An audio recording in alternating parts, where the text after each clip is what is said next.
I'm sure you recognize Enter Sandman. On this video, we're going to break down all the essential parts that make up the song. We've actually managed to sort of bring it down to one page. You have to pay attention to the PDF and look for all the repeats, like the introduction. Must actually be 11 times, for example, and there's a change for the 12th. But enough talking. Make sure you've got a copy of the PDF. If you don't, let me know and I'll send it through to you because I'm using it as the reference. And let's focus in on the very first riff, the intro riff, which must happen 11 times through. So I'm just going to zoom in quickly. And you'll notice my fingers are clearly numbered. Try and use the same fingers that I'm doing in the video. It's good for positioning and also nice to make sure that your piece goes nice and smooth. We're trying to adhere to, as best as possible, one finger per fret.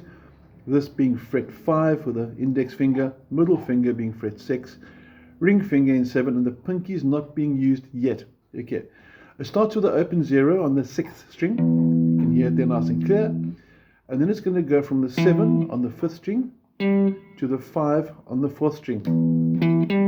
Then it jumps up to get a nice minor blues scale sound. I'm not going to get too much into the theory, but these two notes, the 6 and 5, make up the E minor blues scale. Theory for another day.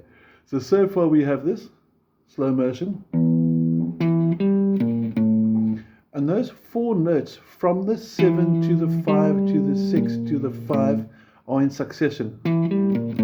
And after that, you hold a bit into the 4th beat. You'll notice the counting is underneath as well. You've got your 1 and 2 and 3 and 4 underneath the tab as well in the PDF. You go to number 7 on the 4th beat, and there's one more 0. Now, if you look at the intro riff, the very first 0 is before that vertical line there. That means you're leading in with it. So once you've played that very first 0 before the line, before the count of 1, it will be replaced by the 0 at the end after the count of 4. So if you were to play it together 3 times like this, starting on the and before the 1, 1 and 2 and 3 and 4 and.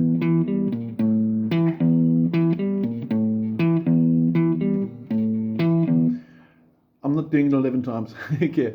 Now before they go to the next part, you'll notice that the bridge to part 2, which is done once through, again I'm referring to the PDF. If you need it, let me know. Everything is the same, excepting at the end, he moves all the way down to fret number 2 with the first finger, finger number 1, and he plays a E5 power chord. Okay, so the last bar, slow motion, should sound like this. 1 and 2 and 3 and 4 and. That's a nice little quick jump. Now the intro is meant to be on clear guitar, so I'm going to switch to overdrive now, and we're going to go to the second part. Now part 2, which must go through twice, even though there are 2 bars that are identical, so the riff is essentially 4 times. Not going to go into the maths too much.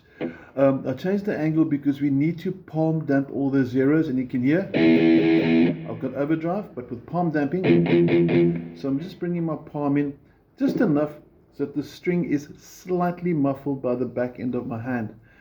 And then you'll see at the end of the bar after the 4, on the and is a little slide.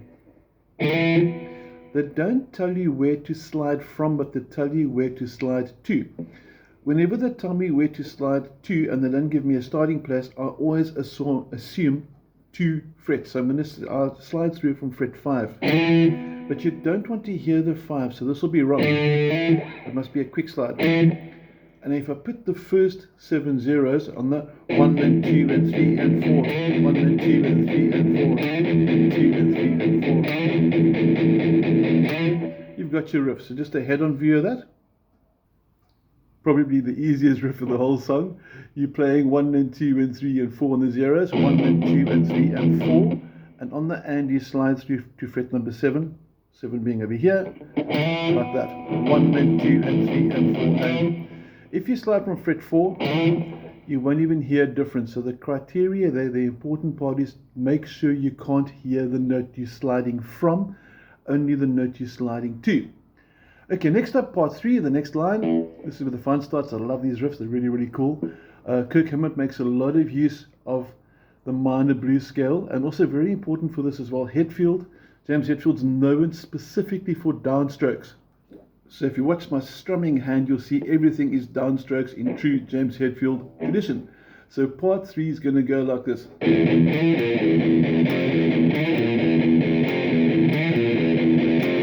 And to break it down more accurately into what your fretting hand is doing, it looks something like this. It's going to start with 2 open E strings, and then we're going to have a slide again from fret 5 to fret 7, even though it doesn't mention 5. We spoke about this at length in part 2, so I'm not going to again.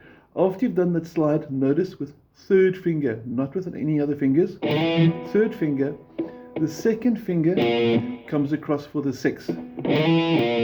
And then you're going to have 3 zeros, and while I do those 3 zeros, my hand moved across. You can see there, it moves across, and it moves across to an F5 power chord. Now you can use finger 1 and pinky like I'm doing, or you can use finger 1 and 3 like I'm doing. You've got a bit of choice there, so whichever you favor, I'm good with.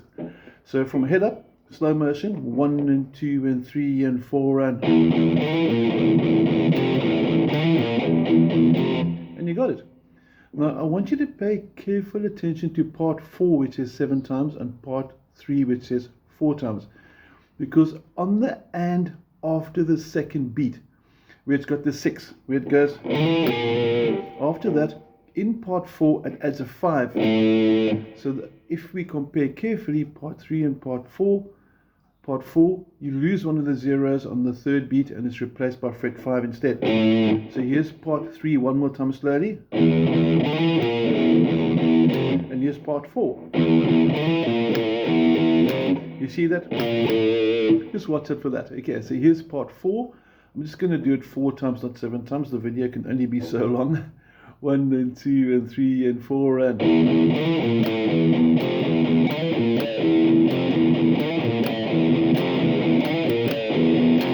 simple as that.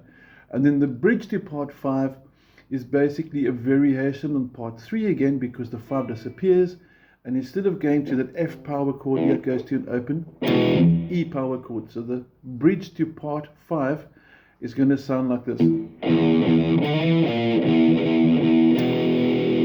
can see the difference there.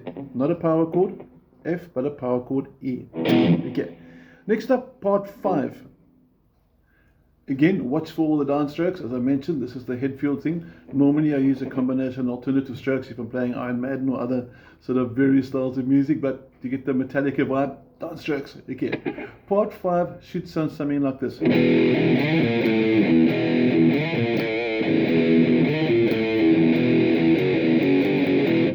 I love that part that goes. It's sort of definitely a Metallica thing. But to break it down now, slow motion, get your tab ready, and here we go. Now at the beginning of part 5, you'll see there's a 0, 2 in brackets. That's from the preceding bar at the end beat. So 4 and 1 and 2 and 3. So it sort of holds from the previous bar into it. So that's why I'm playing an extra beat there. So slow motion, you're going to first play this, which is the end of the preceding bar, the lead into part 5, and then you do the, and again it's the same minor blues vibe we spoke about as well. Same slide, same 6/5. So but you could, if you wanted to analyze it, you could sort of say that he's taking the original riff, and that over here is part of the key sound, the key tonality, if you want to call it that, whatever musical term you like. But it's the theme. That 6/5 is a very important part to enter Sandman. So you got your, and then be careful for the 0, which is the 1 string. So even though this finger is down, the first finger is down, I don't play that on the 4th beat. I play them only the 1, and then I include that on the and after that. So you can hear the difference. Single, double. Very subtle, but it's there. With me, 1 and 2 and 3 and 4 and. That's the basics. And at the end of the 3rd bar, you got that same. And then it holds into the next bar, and you got this little part here. This is the 4th bar now. Notice I put my pinky down, or if you favor the 3rd finger, that's fine. In advance, I'm going to go like this. Open, power chord. You can see it again. Open, power chord, open, power chord. Okay, so I'm pre-positioning my pinky or my ring, depending which you like. And all that section from the and 2 and 3 must go like this. That's as easy as that. Okay, next up, the verse starts here times 2, and you get a whole lot of zeros again.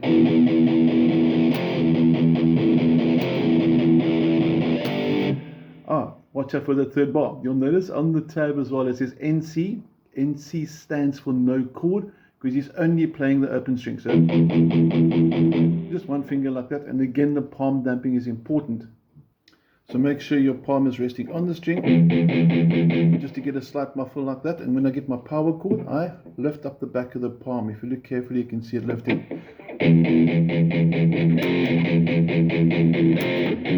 Like that. Okay. And as we mentioned in the third bar is a G5 power chord. So first 2 bars, you go 1, then 2, then 3, and 4, and onto the F power chord. Third bar, 1, then 2, then 3, and 4, like that. And then you've got the same signature 4th bar that they did in part 5. Like I said, that's repetition. Now the pre-chorus, this is where it gets quite sneaky and tricky. There's some really cool string jumps of this over here. So the pre-chorus again starts in the and 1 and 2, and you got that sort of minor blues sort of flavor, but not quite minor blues this time. It's actually going more diatonic, like I said, theory for another day. But it's a 3 and 2, so those first 4 notes are in succession. Hold a bit, go to the F sharp there, which is fret number 4. And then down to the 2, which is also an F sharp. Those are called octaves. So the last 4 2 are both the same note, just different octaves. So the first bar should sound like this: 1 and 2 and 3 and 4.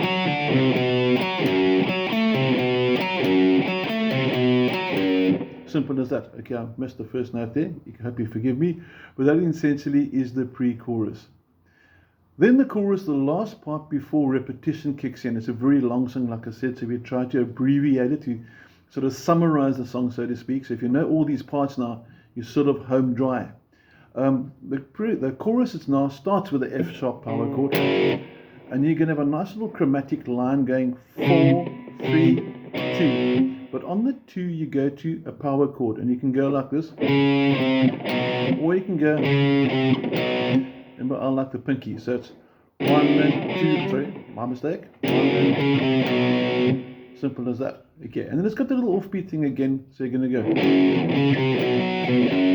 Okay, I've got a problem with this one over here, but you got the gist of this. I must just go practice for the timing. But essentially, 1 and 2 and 3 and 4 and 1 and 2 and 3 and 4 and 1 and 2 and 3 and 4 and your E5 power chord at the end there.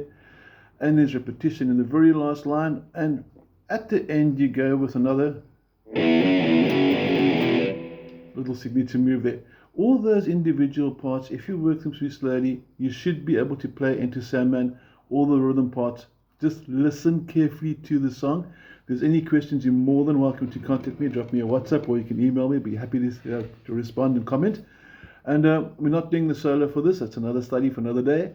But the rhythm parts should be working really well. Hope you have an awesome week. Take care.